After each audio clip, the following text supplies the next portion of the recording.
Hey, what's up everyone? Welcome to 90 Day Fiancé latest news. Blaise never thought he would be laying in a hospital bed, pale and frail, with monitors keeping track of his heartbeats. He was the strong one, full of energy, down to earth, and proud of being able to go through pain. But one late afternoon, what started as a lingering chest burn and dizziness turned into something quite scary. The anguish was like the kind of attack that breaks families apart in an instant. He fell down because he couldn't steady himself, and his breath was stuck between terror and pain. By the time he got to the hospital, his wife, Bieberly, was already in a panic. Her world was spinning out of control. The doctors said it wasn't a heart attack, but the symptoms were bad enough to make people worry. His body was overcome by acute acidity, gastroesophageal reflux, and he was dehydrated and faint. If left alone, the condition might be hazardous, and Kobe's breakdown had put him under close watch. The doctors told them both that he would get better, but the words "time to heal" and strict food restrictions stuck with Emily. No more fried treats, no more takeaway from restaurants, and no more thoughtless habits that could start another spiral. His body required simple, careful food, and his mind needed to rest. Emily sat beside his bed all night, squeezing his hand tightly, as if it were the last thing keeping her together. The frigid walls of the hospital pressed in on her, and the fluorescent lights made her fear even more. Kobe lay inert, his once lively vitality replaced by a calm weakness. She put a wet cloth on his forehead, trying to overcome the shaking in her hands and reminding herself over and again that he was safe. But the idea of what could have happened if she had waited even a minute longer terrified her. She could hear the doctor's voice telling her not to eat outside food, spicy foods, or oily foods. The only way to move forward was to cook at home, be patient, and be disciplined. Emily quietly promised that she would protect him with all of her strength, even if it meant changing their life totally. Kobe woke up after a hard night, and his eyes showed that he was both tired and guilty. He mumbled that he was sorry for scaring her, for being irresponsible, and for falling into her arms without warning. Emily told him to be quiet and said it wasn't his fault, but inside she was broken. Seeing him weak scared her more than anything else she had ever been through. For years, she had relied on his strength, his capacity to bounce back, and his ability to laugh at problems. Now it was her turn to be the anchor. Messages of support from family and admirers flooded in, lighting up their phones. His sister gave him blessings, and those who had seen their love story on TV sent prayers and kind warnings to take better care. It was both humbling and healing for Kobe to realize how many people cared. For Emily, it was a reminder that even though everyone else was watching, only she could sit in this chair for hours on end, holding his hand and not letting go. The hardest thing to get used to was the food. The rich spices, the pleasure of sharing takeaway after a long day, and the ethnic dishes that reminded Kobe of home were all gone. Instead, they got hospital trays with porridge, broth, and plain oatmeal. Emily, on the other hand, saw a faint glimmer of optimism in this problem. Friends offered to make simple, home-cooked meals that followed the doctor's restrictions. For Kobe, even these simple bowls held the warmth of caring, a reminder that food was more than just taste. It was life, safety, and love. Days went by, and Kobe's strength steadily came back. His cheeks got color back, and his eyes got clearer. He began to drink broth with steadier hands, and was able to handle little amounts without pain. The physicians nodded in agreement and talked about the possibility of him being released if he continued to improve. Emily's tiredness started to turn into weak relief. She had seen him go back and forth between being weak and getting better, and each time he got better, it felt like a minor miracle. The day of release was both happy and sad. Kobe may finally leave the hospital's sterile walls, but the regulations would still be with him at home. His meals would have to stay simple and mild, and he would have to be careful about how he changed his life. It wasn't a burden for Emily, it was a mission. She worked hard to turn their house into a safe place by making bowls of rice porridge, simmering chicken broth, and steaming vegetables with just a sprinkle of salt. Fear and passion went into making each dish. Kobe got used to the peaceful pace of his recovery at home. He sat on the couch, enveloped in comfortable blankets, and drank the broth Emily made as the TV played softly in the background. Outside, the world went on, but inside their confines, time seemed to stop.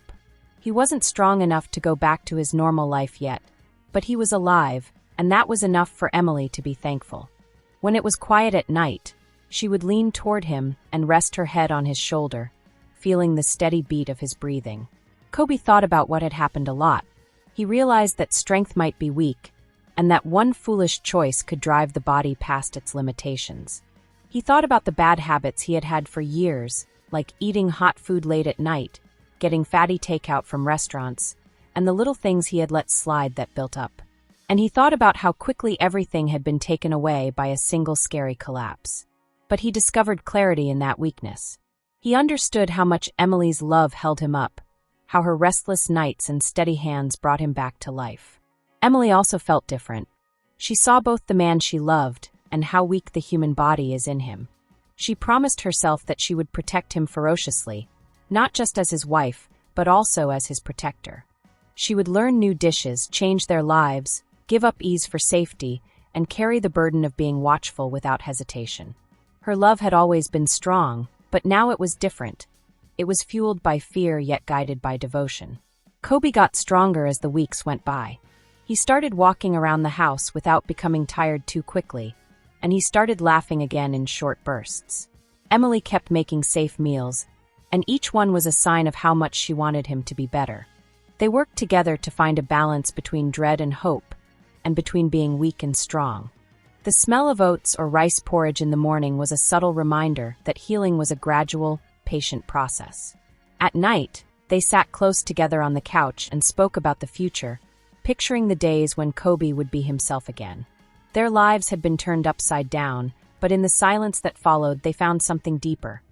A stronger bond, an appreciation for the little things that show you care, and a strength that came not only from strength but from love. Emily often thought back to those scary nights in the hospital when she saw Kobe lying still and pale on white sheets. She shuddered, but now she saw him smiling sweetly as he held her hand at the kitchen table, and she knew they had made it through the storm. She would never be completely free of the terror, but it had made something strong between them. Their love story, which millions of people had seen on TV, had become less loud. No one saw Emily delicately stirring soup or Kobe smiling with satisfaction at his first meal without pain. But in these little private times, their love really showed how deep it was. This wasn't a dramatic twist on a reality show. It was real life, fragile and valuable. And so their narrative went on, not with fancy meals or spontaneous treats, but with careful choices and care weaved into every routine. They learned the hard way that health shouldn't be taken for granted, and that love isn't just about passion and laughter. It's also about sleepless nights, boring dinners, and the quiet fight to keep each other safe. Kobe's illness turned out to be more than just a scary event. It was a turning point. It made them both remember what was really important. Not the restaurants they used to go to or the ease of takeout, but the bond they shared, the house they established, and the strength they found together. Emily would never forget how scared she was. But she would also recall how they got through it together. And every time Kobe put a spoonful of plain broth or oatmeal to his lips, he would think of the woman who sat next to him for every hour, turned his dread into devotion, and became the guardian of his heart in the quiet fight for recovery. When Kobe came back home after spending time in the hospital, the place felt weird and new to him. He had only been gone for a week, but the difference between that clean, white room and the comfort of his own living room felt like a huge gap. The air smelled a little like the fabric softener Emily had used on the blankets she had spread out on the couch for him, but there was something deeper behind that, the careful hush of a home that had been waiting with bated breath. Emily went inside with him, her arms full of folded linens, even though she didn't really need to be carrying anything. She wanted to be active and keep moving because she was afraid that the wave of fear that had been in her chest since that night would crash over her again if she stopped. She had watched him fall, watched his face lose color, and watched cables and 4 drips hold him to the potential of loss. Even now, as she watched him gingerly lower himself onto the couch, she couldn't ignore the fact that his body was so frail. Kobe let out a long breath and leaned back onto the cushions. "Feels good," he said softly, but his voice still sounded feeble. Emily sat next to him with her hands securely folded in her lap.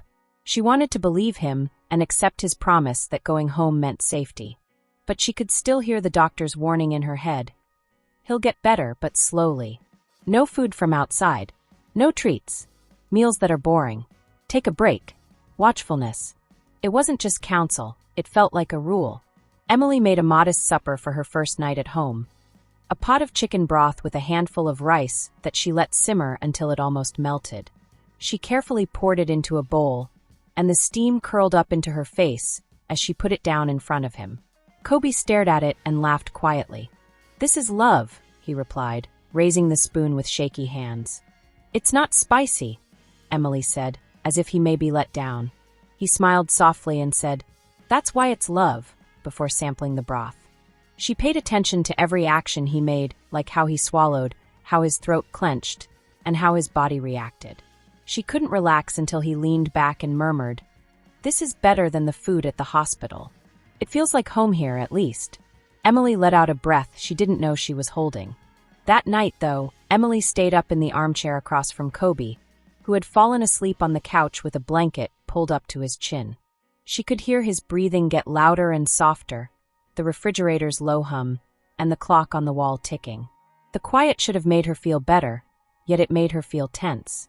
It seemed like every time he took a breath, it took too long, and every time he sighed, it was too shallow. At that moment, she knew that her love had changed into something deeper than merely affection, passion, or friendship. It had turned into a watchfulness, a devotion made stronger by terror. She could no longer assume that the man next to her was strong. For the next few days, everything were slow, careful, and weird. Emily got up before Kobe every morning and quietly walked into the kitchen to make something safe. Oatmeal with no sugar or spice, just a little bit of milk on top. She sometimes added mashed bananas, but she was careful and unsure. She put the bowl in front of him with the same care that one would use when holding a baby. Kobe made fun of her by calling it nursery food. But he ate it anyhow. He knew what she was doing, and even while part of him didn't like the rules, another part of him was very moved. He could taste her worry in every tasteless mouthful of food she made, and it was clear that she cared. For Emily, the kitchen was both a safe place and a place to fight. She spent hours looking up foods that wouldn't make her acid reflux worse, making lists, bookmarking recipes, and emailing pals for help. She put sticky notes on the refrigerator door with meal plans on them. She tried several combinations of veggies steamed until they were almost mushy, lean chicken simmered until it was delicate, and rice cooked until it was creamy. Every meal was a way to show love, and a way to protect against dread. But even though Emily took all the right steps, she sometimes found herself thinking the worst. If he coughed too hard, her stomach would tighten. She froze when he absent-mindedly pressed a hand to his chest.